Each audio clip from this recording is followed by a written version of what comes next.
তুমি একজন second timer এবং অনেকটা হতাশ এবং তুমি ভাবছো সেকেন্ড টাইম প্রিপারেশন নিব কি নিব না, আবার যদি প্রথমবারের মতো তুমি ব্যর্থ হও তাহলে তো মানুষ ছি ছি করবে।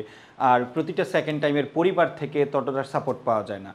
আমি তোমাকে বলছি, একদম দায়িত্ব নিয়ে বলছি, আমি দীর্ঘ 13 বছর ইউনিভার্সিটি অ্যাডমিশন কোচিংয়ে পড়াচ্ছি এবং শত শত স্টুডেন্টের ব্যর্থতা এবং সফলতার সাক্ষী হয়েছি। তোমাকে আমি জাস্ট বলবো, তুমি যদি ফোকাস করো, মাইন্ড সেট আপ করো যে আমি সেকেন্ড টাইম এই ইউনিভার্সিটির মধ্যে এই বিশ্ববিদ্যালয়ে পড়তে চাই। আমি আবারও বলছি, তুমি যদি মাইন্ডসেট করো এবং তুমি যদি চাও যে আমার সেকেন্ড টাইম ইউনিভার্সিটিতে আমি চান্স পেতে চাই এবং সেই অনুযায়ী প্রতিনিয়ত পড়বো, কোনো দিন পড়াশোনা বাদ দিব না, তাহলে আমি বলছি তুমি শুধু সেকেন্ড টাইমে চান্স পাবা না, তুমি টপ করবা। তুমি যদি এইরকম চাও যে আমি এই ইউনিভার্সিটিতে এই সাবজেক্টে পড়বো, অর্থাৎ যেই বিশ্ববিদ্যালয়ে পরীক্ষা দেওয়া যায়, তো প্রাণপ্রিয় শিক্ষার্থীরা আমি শুধু বলবো, মানুষ হেরে গেলে যদি বসে থাকে তাহলে আর সামনে আগানোর কোনো রাস্তা তোমার থাকবে না। তো তুমি হয়তো জীবনে এইরকম আর সুযোগ পাবা না যে একবার ব্যর্থ হয়েছ। আমরা পরকালে গিয়ে অনেক সময় এরকম বলবো যে আল্লাহ যখন আমাদের সবাইকে মুসলিম হিসাবে আমাদেরকে উপস্থাপন করবেন কিয়ামতের মাঠে, যে তোমাকে সুযোগ দিয়েছে, তুমি কাজে লাগাওনি, প্রত্যেকটা মানুষ আল্লাহর কাছে প্রার্থনা করবে, আল্লাহ আরেকটা বার সুযোগ দাও, এবার পৃথিবীতে গিয়ে আমি আর কোনো খারাপ কাজ করব না, শুধু তোমারই ইবাদত করব। ওকে, কিন্তু সুযোগ আর পাবে না। তবে যারা সেকেন্ড টাইম অ্যাডমিশন টেস্ট দিবে তাদেরকে আল্লাহ আরেকটা সুযোগ দিচ্ছেন এই মুহূর্তে।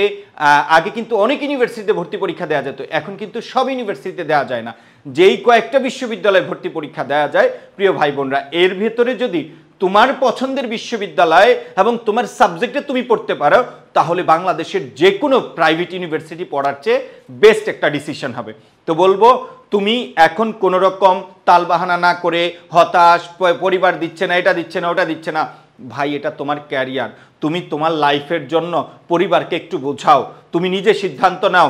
মনে রাখবা, প্রাইভেট ইউনিভার্সিটিতে টাকা হইলে সবাই পড়তে পারে, বাট পাবলিক ইউনিভার্সিটি পড়ার যে একটা ভাব, যে একটা পাবলিক ইউনিভার্সিটির যে একটা আইডেন্টিটি, এটা তুমি চাইলেও 1 বছর পরে কোটি টাকা খরচ করলে আর তোমার জীবনে সুযোগ আসবে না। তো প্রিয় ভাই বোনেরা, তোমরা প্রত্যেকে নিয়ত করো, আমি প্রথমবার ব্যর্থ হয়েছি কিন্তু দ্বিতীয়বার এমনভাবে জিতবো যেন আমি সহ আমার পাড়া প্রতিবেশী সবাই আমার দিকে তাকিয়ে থাকে। এবং আমি বলছি, তুমি যদি আজকের পর থেকে আমাদের এডুকেশনের সাথে থাকো, ইনশাল্লাহ তোমার রেজাল্ট দেখে তুমি নিজেই অবাক হবা যে আমি কিভাবে এত ভালো করছি। তো সবাই আমাদের সাথে থাকো, শুরু থেকে শেষ পর্যন্ত এডুকেশনের সাথে থাকো। বাংলাদেশের নাম্বার 1 একটা প্রতিষ্ঠান, আমরা শুধু তোমাকে কমিটমেন্ট দিয়ে ক্ষান্ত হই না, আমরা সার্ভিস দিয়ে প্রমাণ করব আমাদের চেয়ে বেটার সার্ভিস আর কেউ দিতে পারে না। সবাই ভালো থাকবা, অবশ্যই হতাশ না হয়ে আজকে থেকেই সেকেন্ড টাইম প্রিপারেশন শুরু করো।